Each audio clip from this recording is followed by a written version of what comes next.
विशिष्ट अतिथिको रूपमा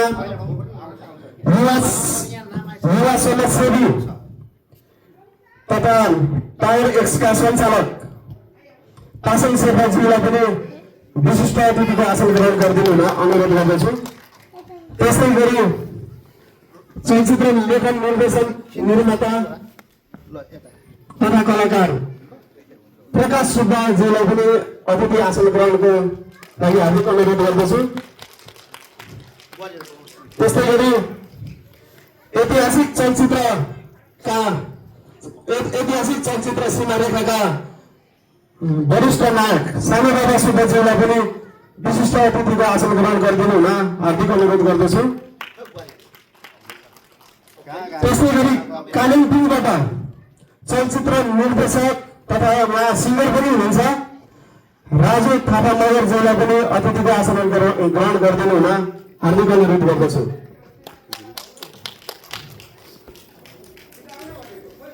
आसन ग्रहण म गराउने नै छु। अब यस चलचित्र सापितका लेखक तथा निर्देशक विवेक राईज्यूलाई पनि आसन ग्रहण गरिदिनु हुन अनुरोध गर्दछु। नायकमा हुनुहुन्छ शुक्रचन्द्र थापा, उहाँलाई पनि आसन ग्रहण गरिदिनु हुन हार्दिक अनुरोध गर्दछु।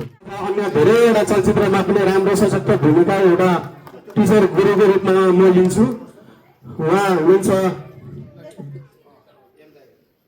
विजय सुब्बा दाजु, वरिष्ठ कलाकार विजय सुब्बा दाजुलाई पनि अतिथि आसन ग्रहणको लागि हार्दिक अनुरोध गर्दछु।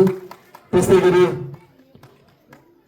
दिनेश कोइरालाज्यूलाई पनि अतिथि आसन ग्रहणको लागि। त्यस्तै गरी सुरेन्द्र भुजेल, आदरणीय दाजु सुरेन्द्र भुजेल दाजुलाई पनि भुजेल सङ्घका उहाँ केन्द्रीय अध्यक्ष पनि हुनुहुन्छ। त्यस्तै गरी आदरणीय दाजु नवीन पराजुली दाजुलाई पनि आसन ग्रहणको लागि हार्दिक अनुरोध गर्दछु। त्यस्तै गरी आदरणीय हेम देविङ राई दाजुलाई पनि अतिथि आसन ग्रहणको लागि हार्दिक अनुरोध गर्दछु। त्यस्तै गरी आदरणीय दाजु उदय कुरुङबाङ दाजुलाई पनि अतिथि आसन ग्रहणको लागि हार्दिक अनुरोध गर्दछु। त्यस्तै गरी मिलन तामाङज्यूलाई पनि अतिथि आसन ग्रहणको लागि हार्दिक अनुरोध गर्दछु। त्यस्तै गरी सागर सिंह दाजु स्वयं उहाँ पनि हुनुहुन्छ यस चलचित्रको सानो एउटा भूमिका निर्वाह गर्नुभएको हुनुहुन्छ, उहाँलाई पनि आसन ग्रहणको लागि हार्दिक अनुरोध गर्दछु। त्यस्तै गरी अनिता सुब्बाजी, उहाँलाई पनि अतिथि आसन ग्रहणको लागि हार्दिक अनुरोध गर्दछु। सृष्टि याखा उहाँ कलाकार, उहाँलाई पनि अतिथि आसन ग्रहणको लागि हार्दिक अनुरोध गर्दछु। त्यस्तै कलाकार मिलन तामाङज्यूलाई पनि अतिथि आसन ग्रहणको लागि हार्दिक अनुरोध गर्दछु। दाजुलाई पनि अतिथिको आसन ग्रहण गरिदिन अनुरोध गर्दछु। हेम तिलुङसा दाजुलाई पनि अतिथि ग्रहण कलाकार पनि हो उहाँ, र उहाँ चलचित्रको निर्माता पनि हुनुहुन्छ र उहाँलाई अतिथि ग्रहण गर्नुको लागि अगाडि आइदिनु हुन अनुरोध गर्दछु। त्यस्तै गरेर याक्थुङ चलचित्र कर्मी सङ्घका महासचिव मेरो आदरणीय दाई उदय कुरुङज्यूलाई पनि म अगाडि नै आएर अतिथि आसन ग्रहण गरिदिनु हुन हार्दिक अनुरोध गर्दछु। उदय कुरुङ चलचित्र कलाकार महासङ्घका कलाकार आदरणीय मेरो दाई हिमाल दाई हुनुहुन्छ, उहाँलाई पनि अगाडि आएर अतिथि ग्रहण गरिदिनु हुन हार्दिक अनुरोध गर्दछु। त्यस्तै गरेर किराँत याक्थुङ चलचित्र कर्मी सङ्घका विशिष्ट उपाध्यक्ष वरिष्ठ उपाध्यक्ष मेरो आदरणीय दिदी दिनु सुब्बाज्यूलाई पनि अगाडि आएर अतिथि ग्रहण गरिदिनु हुन हार्दिक अनुरोध गर्दछु। दिजु अगाडि आइदिनु पर्यो दाजु। र सबै अब कलाकारहरूलाई र हाम्रो एकजना यहाँ मेरो पुरानो मित्र उमेरले भाइ हो, तर पनि अहिले उहाँ भाइरल लेख्दै हुनुहुन्छ, हर्क साम्पाको माटो पार्टीको हाम्रो एकदम जुझारु युवा समाजसेवी सूर्य राई, उहाँ पनि अगाडि आएर अतिथि ग्रहण गरिदिनु हुन हार्दिक अनुरोध गर्दछु। आइदिनु पर्यो सूर्य राई सर, आइदिनु पर्यो तपाईँ सबैजना आइदिनु पर्यो। ल छोरीचेलीहरूलाई चाहिँ नानीहरूलाई चाहिँ खडा हराइदिनुको लागि अगाडि तयार हुनु पर्यो। यस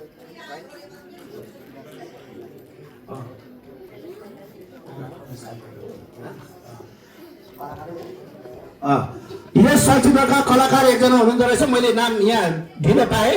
कैलाश कालीकोटी जुन पनि अगाडि आएर सम्मान के अरे थापिदिनु हुन म अनुरोध गर्दछु।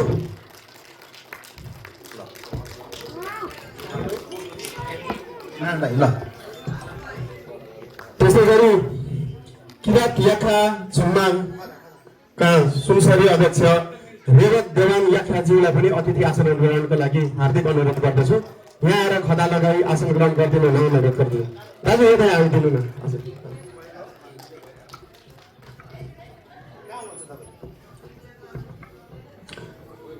आसन ग्रहणको क्रम हामी यथावत राख्दै अब हामी विभिन्न सङ्घ संस्थाका कलाकारहरू सबैलाई हामी सम्मान गर्न गइरहेका छौँ।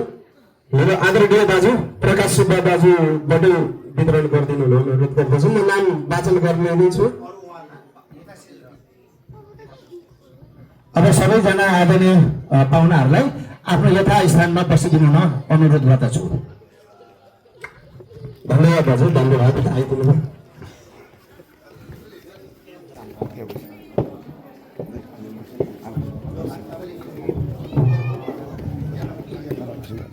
मोहन होपा चन्दनज्यूलाई यो सम्मान पत्र लिइदिनु हुन हार्दिक अनुरोध गर्दछु।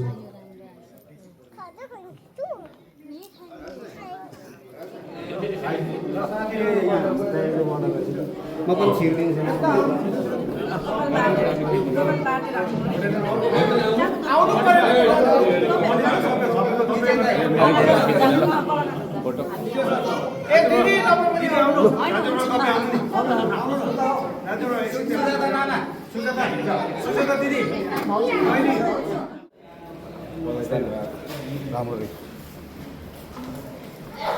हजुरले दुई शब्द राखिदिनुहोस् न, आजको फिल्म है सापित कस्तो लाग्यो?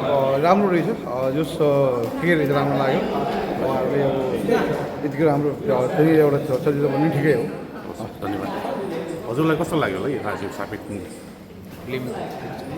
कस्तो लाग्यो? हजुर ठिकै छ, राम्रै लाग्यो। बहिनीलाई कस्तो लाग्यो होला यो फिल्म? कस्तो लाग्यो? राम्रो छ, राम्रो एकदम फेरि अझै राम्रो लाग्यो। राम्रो थियो, राम्रो पार्ट 2 पनि आउनु राम्रो छ। हजुरलाई कस्तो लाग्यो होला? राम्रो राम्रो खै उनीहरूको एक्टिङहरू सबै राम्रो लाग्यो। कस्तो थियो फिल्म? कस्तो लाग्यो होला? एकदम राम्रो लाग्यो। सबै ल बधाई छ भाइ। राम्रो लाग्यो। सबैभन्दा के हो भने अब भ्रष्टाचारलाई चाहिँ निर्मूल गर्नु पर्यो होइन। र अब हाम्रो देशमा चाहिँ अब भनौँ न बेरोजगारले होला, अब धेरै नै यो करप्सनहरू भइरहेको छ। यसमा चाहिँ एकदम जनचेतनामूलक उहाँहरूले चाहिँ एउटा म्यासेज दिनुभएको छ यो फिल्मले होइन। डाइरेक्टरज्यूहरूले, निर्माताहरूले चाहिँ के भने देशमा चाहिँ यस्तो भ्रष्टाचारहरू चाहिँ निर्मूल हुनुपर्छ। अनि महिला छोरीहरू पनि कस्तो ठाउँमा जाने, कसरी अब बाबुआमाले अध्ययन गराएको कुरोहरू अब सुन्नुपर्छ। अब हिँड्दाखेरि त्यो मापदण्ड हुन्छ नि, त्यति परिधिसम्म भावनामा बगेर हामी अब धेरै टाढा जानु हुँदैन, सुरक्षित हुन सकिँदैन। सबैभन्दा पनि एउटा सुरक्षित हुन चाहिँ अब देश भनौँ, जनता भनौँ, आफ्नो परिवार सुरक्षित हुनु चाहिँ एकदम जरुरी छ भन्ने म्यासेज छ। अनि भ्रष्टाचारलाई अब निर्मूल गर्नु पर्यो। प्रशासनहरू सबै यसरी किनिन्छन्, त्यसरी किनिनु भएन भन्ने कुरा चाहिँ म्यासेज राम्रो छ। अब धेरै किसिमको अब संस्कृतिहरू केहरू मात्रै बनिरहेको धेरै देखिन्छ भने अब यसमा चाहिँ एउटा समग्रमा सबै नेपाली दाजुभाइ दिदीबहिनीहरूलाई चाहिँ सचेत कसरी रहने र यस्तो काम गऱ्यो भने लास्टमा चाहिँ होइन, जति मिठो मसिनो खाए पनि धनको भए पनि लास्टमा हात बढी लाग्छ, त्यो राम्रो होइन भन्ने सन्देश एउटा self dependent. Thank you very much तपाईँहरूलाई। नमस्ते। हजुरलाई आजको यो सापित फिल्म कस्तो लाग्यो? नमस्कार। खुसी लाग्यो यतिको हाम्रो जुन सापित भन्ने मुभी आज हेर्नु पाइयो किनकि हाम्रै धरानकै यहीँको स्थानीय कलाकारहरूले बनाएको एकदमै रोचकताको साथ होइन अब साबित भन्नाले एउटा बिग्रिएको भत्किएको आत्मा जस्तो होइन कस्तो छ भन्ने खालको राम्रै देखाएको छ हाम्रो यहाँको कलाकारहरूले एकदमै मलाई चाहिँ खुसी लाग्यो र मलाई पनि एकदमै सम्मान पत्र दिनुभएको छ एउटा यस्तो राम्रो हुन त म पनि कहिलेकाहीँ कुनैमा चाहिँ कला क्षेत्रमा एउटा त 16औं कमान्डोमा चाहिँ म पनि खेलेको थिएँ एउटा सानोहरू बाँकी यता चाहिँ अब भाइहरूले राम्रो गरेको छ आदरणीय दाइहरू अब सानो बाबु सुब्बाहरू राम्रो गर्नुभएको छ अझै पनि यो अलिकति छिटो समय भयो अलि प्रचार प्रसार अलिक अझै भएको भए चाहिँ राम्रो चल्छ यो फिल्म मैले मेरो सोचाइमा मैले पनि प्रचार प्रसार त धेरै गरेको थिएँ तर आज अहिले कामको पनि व्यस्तता छ त्यसले गर्दाखेरि अलिक मैले भनेको आएन 1-2 जना आयो बाँकी एकदम खुसी लाग्यो फेरि पनि यस्तो मुभीहरू चल्दाखेरि यहाँ देखाउँदाखेरि हामी साथ सपोर्ट गर्नेछौँ र प्रचार प्रसारमा पनि हामी लाग्नेछौँ एकदम नराम्रो छि भन्ने खालको छैन है यतिको फिल्म हामीले राम्रो बनाएको हाम्रो यहाँको स्थानीय कलाकारहरूले त्यसले गर्दाखेरि फेरि बनाओस् भनेर आशा छ